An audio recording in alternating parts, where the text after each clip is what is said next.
Azad Samaj party के अध्यक्ष और नगीना से लोकसभा सांसद चंद्रशेखर आजाद पर जानलेवा हमला हुआ है। जहां मंगलवार को ओडिशा की राजधानी भुवनेश्वर में एक जनसभा कार्यक्रम के दौरान उन पर हमला किया गया। उन्होंने दावा किया कि अखिल भारतीय विद्यार्थी परिषद के कार्यकर्ताओं ने इस घटना को अंजाम दिया है। बताया जा रहा है कि जनसभा के दौरान कार्यक्रम स्थल पर करीब 250 लोगों ने पथराव किया और पार्टी के कार्यकर्ताओं पर हमला किया। इस दौरान दर्जनों वाहनों को भी क्षतिग्रस्त किया गया। इस घटना की जानकारी खुद चंद्रशेखर आजाद ने दी। उन्होंने अपने ऑफिशियल एक्स हैंडल पर पोस्ट कर कहा कि उड़ीसा की राजधानी भुवनेश्वर में मेरी जनसभा कार्यक्रम के दौरान अखिल भारतीय विद्यार्थी परिषद के गुंडों ने संगठित तरीके से जानलेवा हमला किया। लगभग 250 के झुंड में आए इन असामाजिक तत्वों ने कार्यक्रम स्थल पर पथराव किया, हिंसा फैलाई, हमारे कार्यकर्ताओं पर हमला किया और दर्जनों वाहनों को क्षतिग्रस्त कर दिया। आजाद ने इस हमले को लोकतंत्र पर संविधान और सामाजिक न्याय की आवाज को कुचलने के लिए एक षड्यंत्र बताया।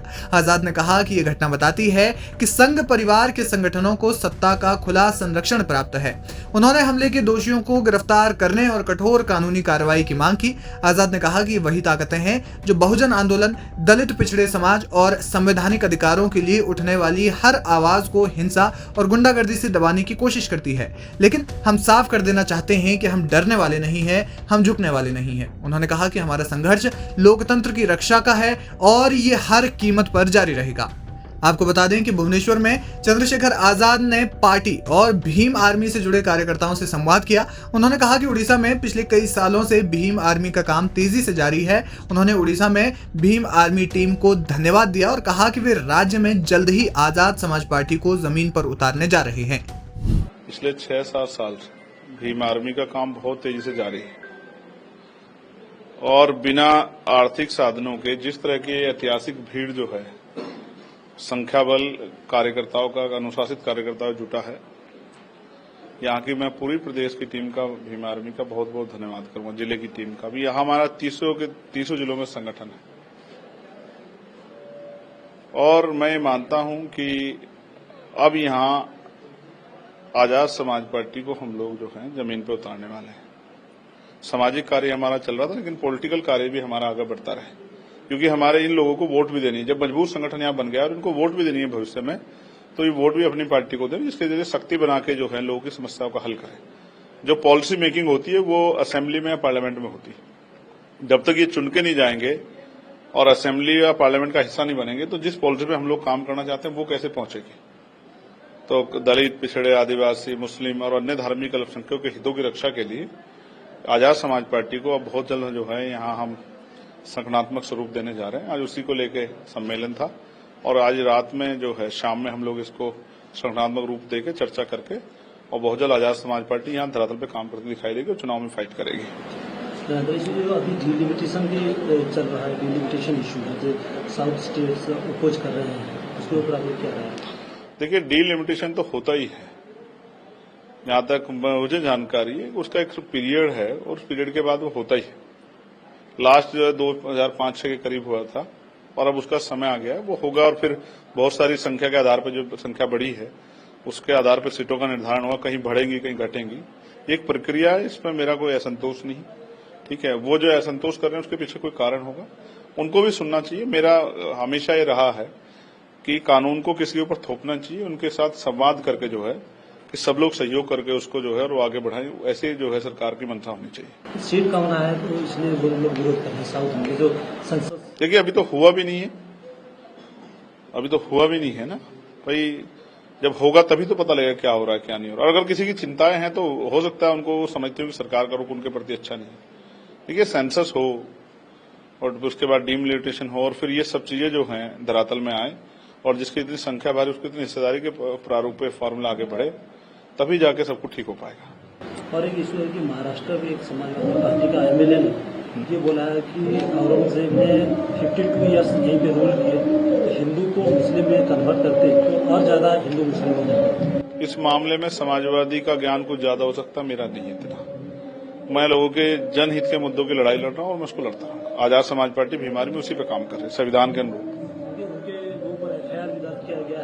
ठीक है, वो महाराष्ट्र के लोग देखेंगे, महाराष्ट्र के लोग देख लेंगे उसको। जिसने जो बोला और जिस तरह से बोला उसको, उसका फैसला कानून जो है और महाराष्ट्र के लोग वो उन्होंने किस विजन से बोला है, उनके पीछे क्या उनका वो है, वो अपने आप जानते होंगे। मेरे पास इतना समय नहीं कि मैं इन चीजों पर ध्यान दूं। मैं अपना काम जो है, यहाँ हम उड़ीसा में है और कल हम लोग जो है दिल्ली पहुंच के वहां का काम करेंगे। और जिस तरह से दलित पिछड़ा पे अत्याचार हो रहा है, यहाँ भी आप देखो 27% आरक्षण का लाभ कहाँ मिल रहा है, 11.25 मिल रहा है। यहाँ जो है SC/ST को भी उनके बराबर संख्या के आधार पर नहीं मिल रहा है। तो यहाँ तो 6% जाति आबादी सामान्य जाति की, उनको 10% आरक्षण मिल रहा है। तो ये जो हिस्सादारी पे जो है कुठाराघात हो रहा है, हम उसके लिए SC/ST आयोग नहीं है यहाँ, OBC आयोग नहीं, अल्पसंख्यक आयोग नहीं है यहाँ। तो यहाँ की सरकारों ने क्या ख्याल रखा है? स्कूल बंद करा रही प्राइमरी स्कूल यहाँ की सरकार। तो बहुत सारे जवाब मांगने पड़ेंगे और हम उसी के लिए आदिवासियों पे जो अन्याय हो रहा है, झूठे मुकदमे लगाए जा रहे हैं, तो उसका जवाब मांगने के लिए आज हम यहाँ बैठे। कौन क्या करे इससे हमें नहीं फर्क पड़ता। वो समाजवादी पार्टी को सपोर्ट कर रहे हैं, उनको स्टेटमेंट मिल गया है। ठीक है, जो कर रहा है वो जाने, वो मेरा काम है। तो मेरा आपसे आग्रह रहेगा, जो साथी भीम आर्मी से जुड़े हुए हैं वो अपने फोन कृपया बंद करें और अपना दिमाग मेरी तरफ लगाएं, क्योंकि जब वो अपना दिमाग एक हाथ पकड़ के फोन में लगाएंगे, मैं इसका उदाहरण से बताता हूं तर्क के साथ, कि जब आप स्कूल में पढ़ते हैं, कॉलेज में पढ़ते हैं और टीचर पढ़ा रहा होता है और आपका ध्यान किसी दूसरी चीज में होता है, तो जब पेपर आता है और पेपर में वो क्वेश्चन आता है जो मास्टर ने पढ़ाया होता है, टीचर ने, तो फिर आप उसके जवाब में 0 लिख के आते हैं और आपके नंबर भी 0 ही आते हैं। इसलिए जब कोई अध्यापक पढ़ाए तो आपको सब चीजों से ध्यान हटाकर उसी चीज की तरफ ध्यान केंद्रित करना चाहिए जो टीचर पढ़ा रहा है। अगर आप उसकी तरफ ध्यान केंद्रित नहीं करोगे तो आप सीख नहीं पाओगे, और जब आप सीख नहीं पाओगे तो आप सिखा भी नहीं पाओगे। जब आप सीख भी नहीं पाओगे, सिखा भी नहीं पाओगे, तो आप अपना भी भला नहीं कर पाओगे और किसी अन्य का भला भी नहीं कर पाओगे। तो पहले आपको खुद से सीखना है, फिर दूसरों को सिखाना है। आज आप यहाँ इतनी बड़ी संख्या में आए हो, तो पहले आज आपको सीखना है, एक एक बात को अपने दिल और दिमाग में स्थापित करना है। हालांकि मेरा अनुभव ये है कि जो चीज चित्र के रूप में या चलचित्र के रूप में दिखाई जाती है, उसको आदमी ज्यादा जल्दी सीखता है। ये मेरा अनुभव है कि जो फिल्म के जरिए, गाने के जरिए या किसी जागृति जपने के कार्यक्रम के जरिए जो चीज दिखाई जाती है, ये रिसर्च भी है कि वो लंबे समय तक याद रहती है। इसके अलावा आपने देखा होगा कि स्कूल में टीचर तो सब कुछ पढ़ाता है, लेकिन सब कुछ हमें याद नहीं रहता। इसलिए हम कोशिश करेंगे कि साधारण भाषा में बात आप तक पहुंचे, और जब बात आप तक पहुंचेगी और आपकी समझ में आएगी तो बात दूर तक जाएगी। और हम लोग भी यहाँ इसलिए आए हैं कि बात दूर तक जाए।